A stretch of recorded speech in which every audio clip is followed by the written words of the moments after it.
Aloha everyone, this is Leimomi Keliikuli into the Soul and Mindset Coach here, and I'm here with Kelly Lynn Adams, and we are here for my LeimomiTV interview series. And so I'm really excited to talk with you because we've been seeing each other in Impacting Millions and other places, and so I really want to get to know you more about how you share and how you help others. So tell us more about like who you are, what you do, how did you become a master genius at what you do now?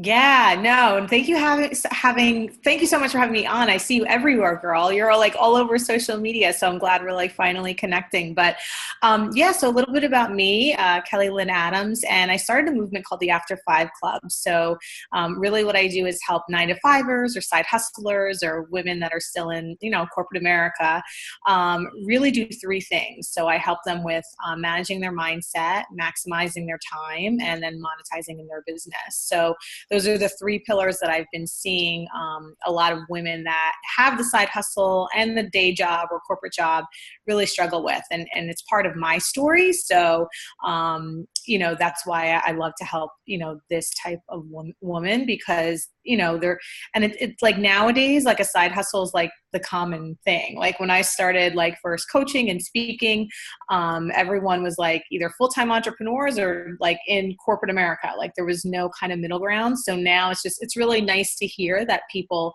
they have multiple passions or they're really like getting into their passion, and making and monetizing it and making it a business. So it's really refreshing to see that more and more people are having a side hustle or having 2 or 3 streams of income. And it's just really nice.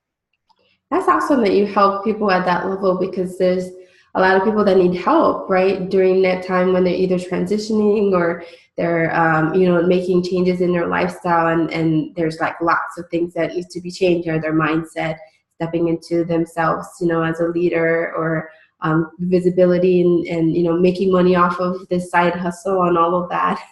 It can be very complicated, right? Starting out or figuring that out themselves.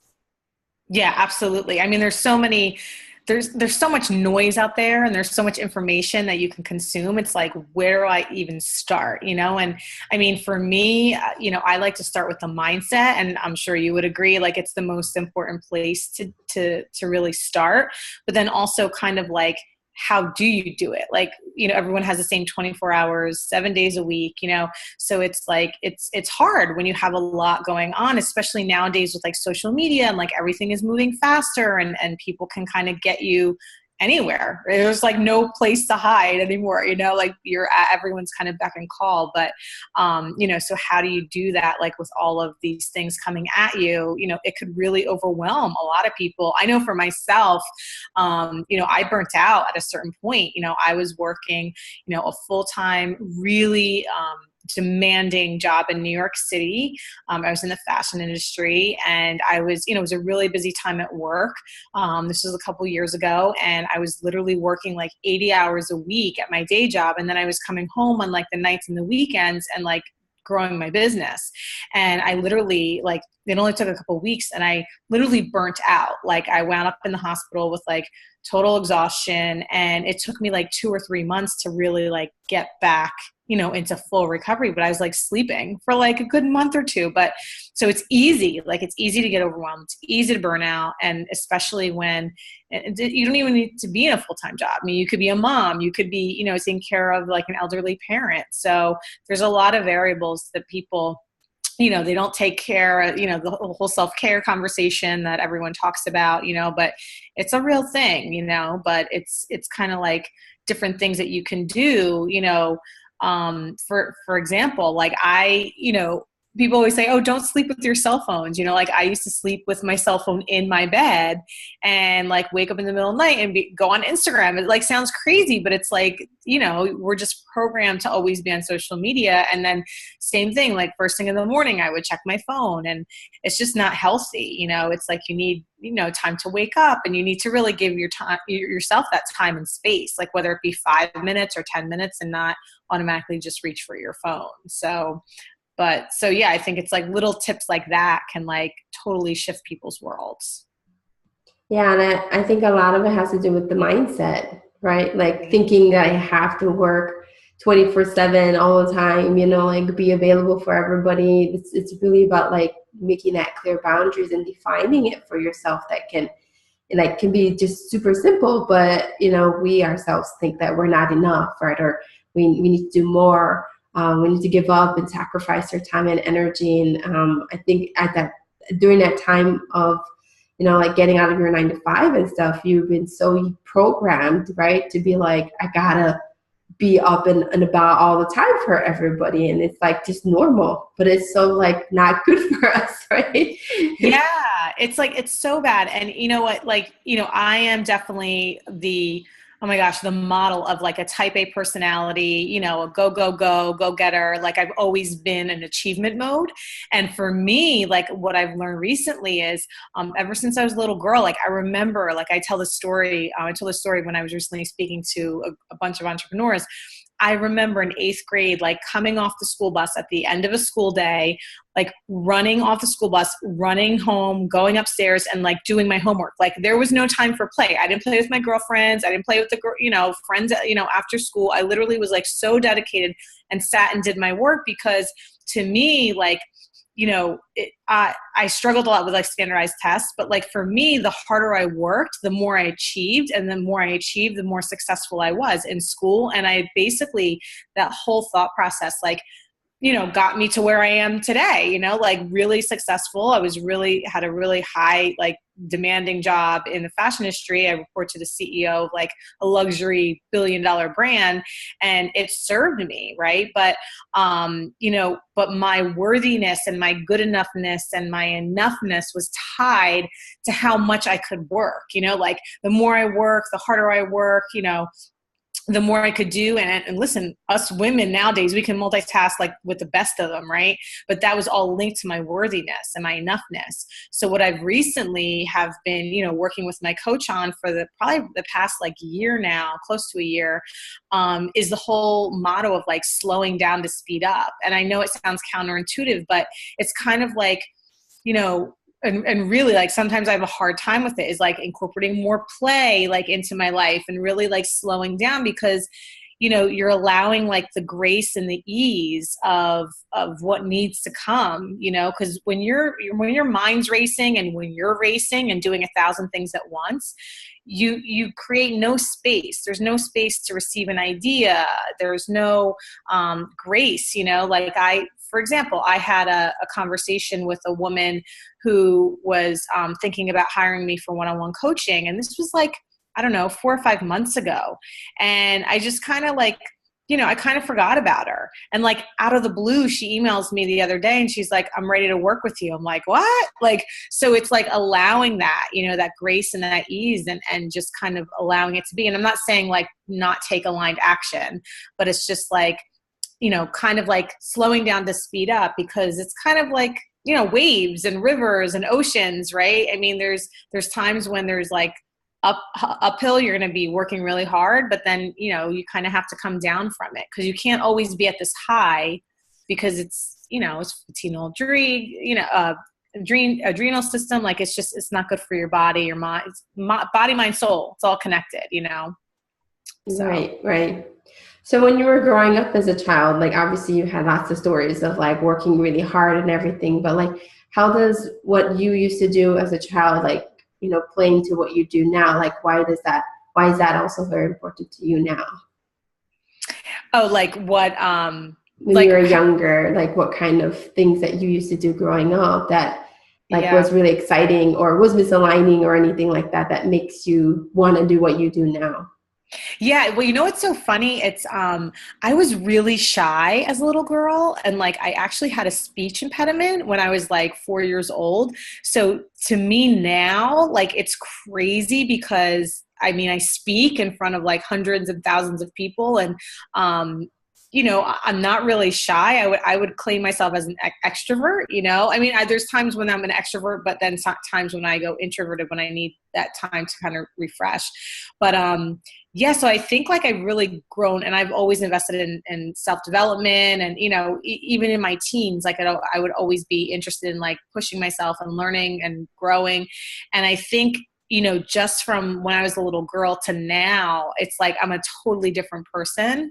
And that's why, like, my motto is like, you can really achieve anything. Like, you can be, do, and have whatever you want. Like, I'm sure you teach us, it's all the mindset. Like, whatever your mind can, you know, think of, you can achieve. Like, whatever the mind can conceive, you can achieve. It's like, it's so powerful. So it's like, I was a shy girl with a speech impediment, and it's like, I didn't really want to become a speaker per se. Like, I remember I wanted to be a teacher. I remember like lining up stuffed animals like on the couch and like talking to them.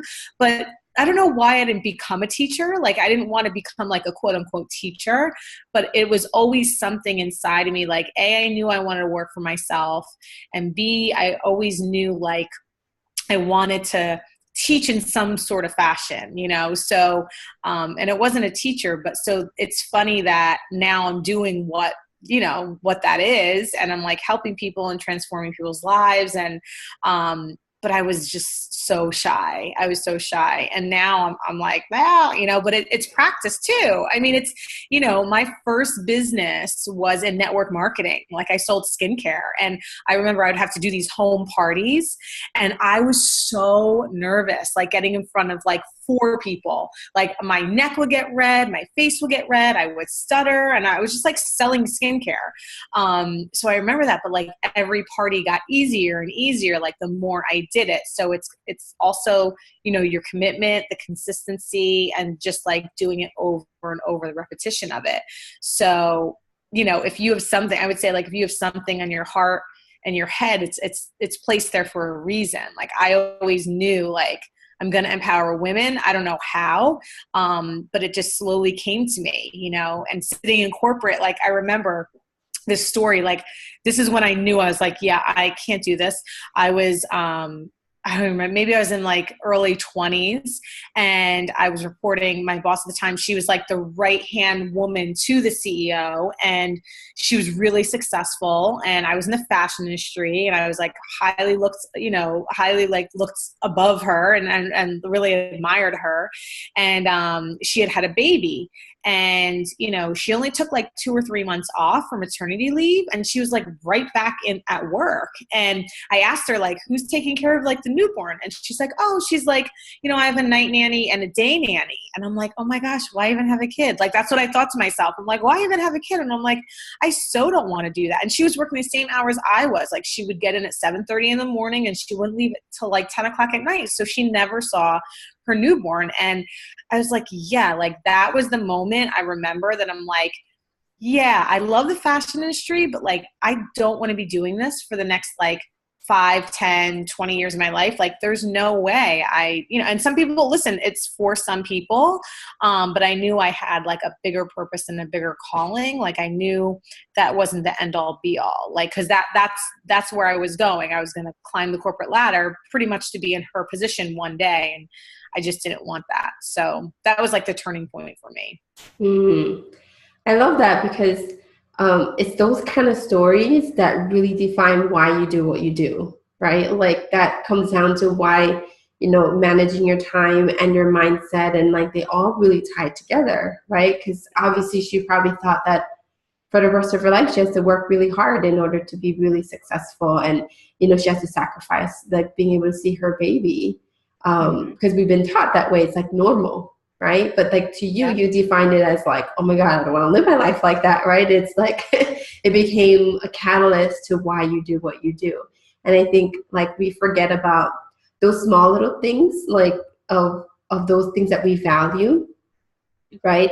And we kind of endure it, and we figure that's just the way things are. But really, it's like those small little things is what makes you more successful, or makes you really unique, or you know, to why you do what you do. And it's like a deeper why, right? So obviously you found a deeper why as to why you want to do what you do, and getting out of that grind, and, you know, helping those like live a better life, like choose freedom, choose to get on the stage like you did, right? Like, choose to do different things that you wouldn't normally do.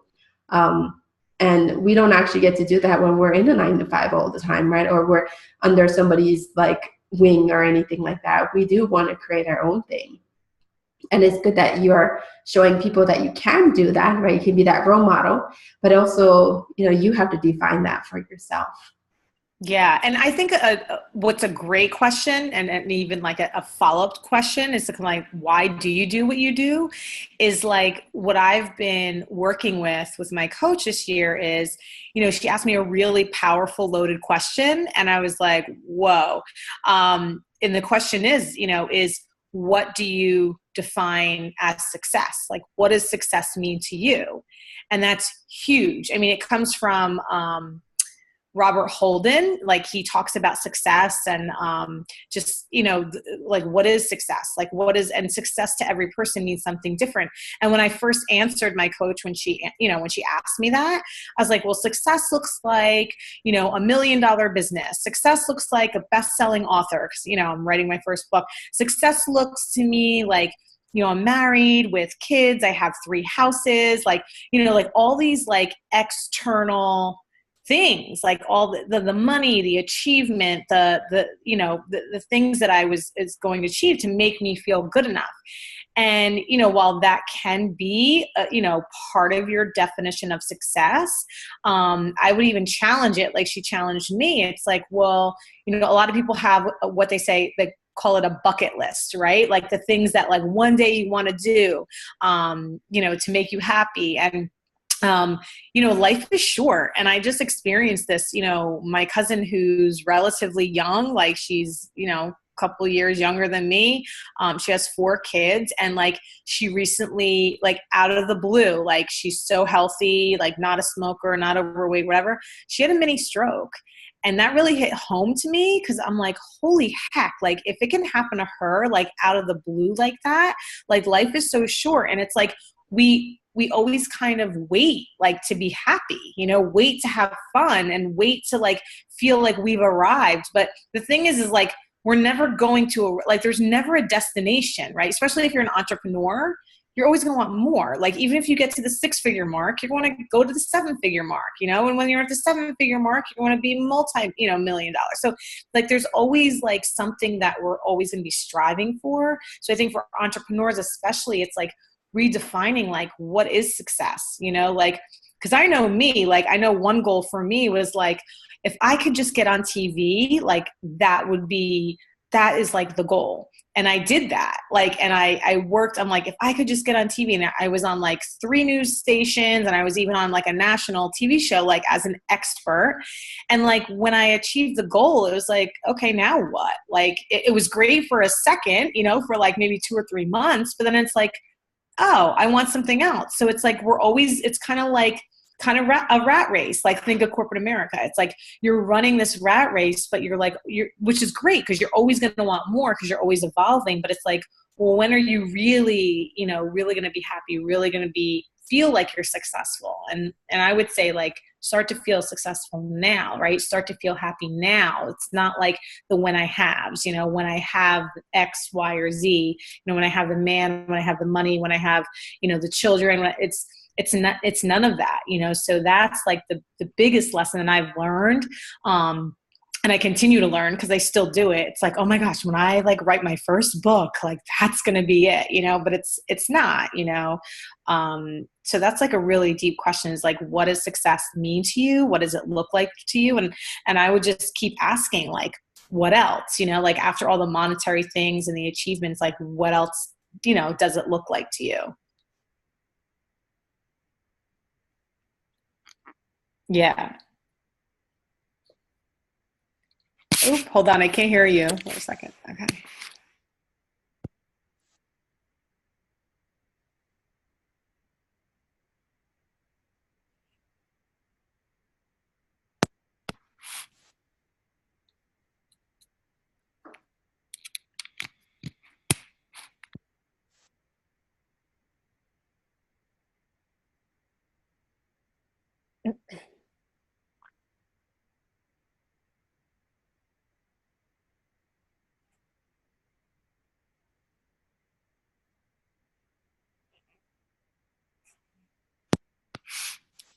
Mm.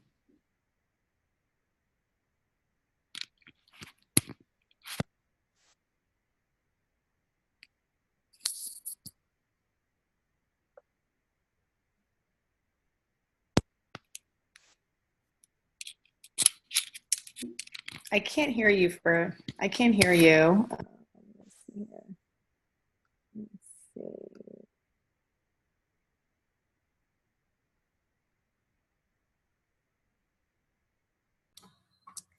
Okay, so I think so for anyone kind of, deciding like what is it that they love to do. I mean, one thing for me, it was like, I didn't really know, like my first business was selling skincare, and how I got into coaching and speaking is that like a client was just like, you'd be a great coach. And at the time I was like, I don't know what coaching is.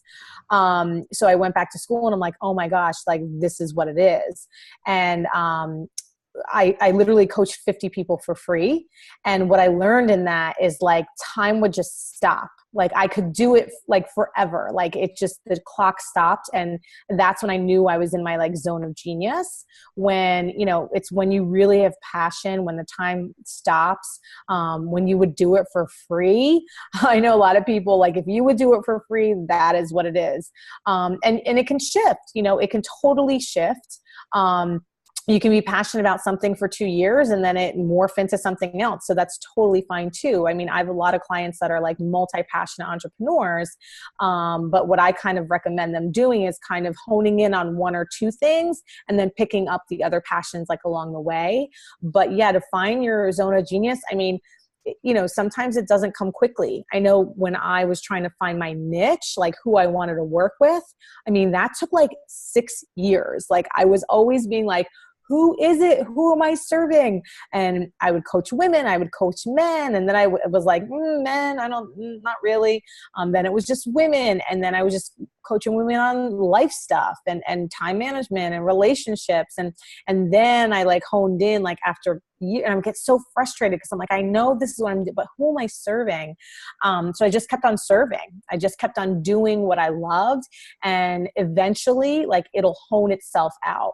And at the time, like it was my story, right? It was like women that were still in corporate, like, duh, like why couldn't I figure that out, sooner? But I had a lot of shame and resentment and all of that, like stuck in my story that I wasn't like, willing to share and admit to myself. So I would say, yeah, I mean, just keep doing what you love. And even if you have no idea, a great exercise that my book coach did is, cause I was kind of like, this helps too when you're kind of stuck in writing, like when you have that mental block of like, I can't write, or maybe you're not creative anymore, you just get into these blocks.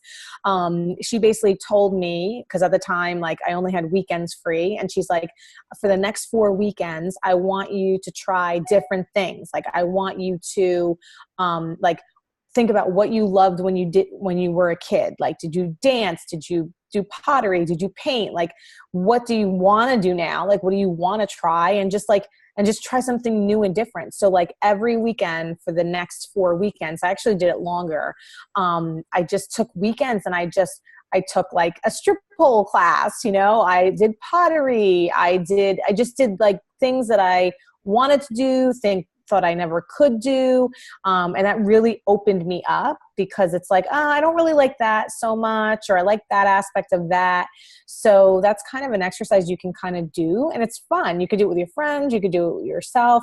So that'll kind of get you, and also in the creative mode. So even if you know what you like to do and you know your zone of genius, it just helps you become more creative. Because it's kind of like, you're putting your mind doing something else. It's kind of like when you're in the shower and like your mind's at ease and you're not like thinking about anything, like that's when you get the best ideas, right? So when you're doing something else and not thinking about business, or not stressing about, whatever you're stressing about, like success, or you should be here and you're not, doing things like that to get your mind off of it, actually helps, you to become more creative and it just allows more space and time, like in your brain and for yourself too.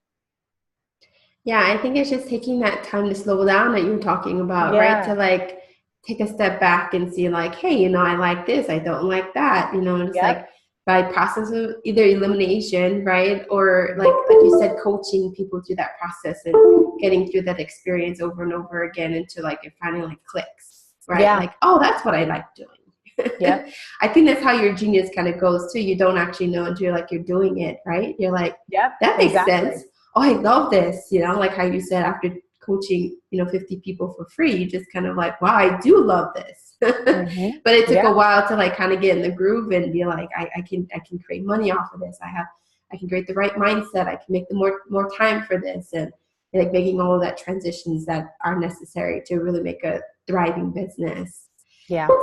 So are there any last few things that you want to share with us before we go? How can everyone get in touch with you? Yeah. So, just one thing I would just tell people, like, one last thing is, like, if there's something in your head and your heart, like the universe, the God, like God, higher power, whatever you believe in, it's speaking to you. So like, listen and, take direction or just follow that, cause, that idea or that, thought wouldn't be in your head and your heart, for just no reason. Like, you're supposed to do something with it. So yeah, people can find me on my website. It's Kelly Lynn Adams. So it's KELLY LYNN Adams, ADAMS.com. And on all the social media handles, I'm at Kelly Lynn Adams as well. And then, if you sign up for my VIP newsletter, that's really like the best way to keep in contact for me. But then I'm giving your audience a free gift. So I put together this amazing, which I'm going to be charging for very, very soon, a birthday special that I did. So it's actually a training course that I put together with like PDFs. It's so awesome. You're going to be learning basically how to monetize in your business, how to like really maximize your time. And it's not for the 9-to-5er, but it's for anyone who has a lot going on. So basically it's, if it's a bit.ly link, so it's bit.ly and then /Kelly B Day. So it stands for my birthday. So KELLY and then B Day. So you can, access that free gift. And like I said, it'll be free for your audience, but I'll be charging in the next like week or so to my other audiences. So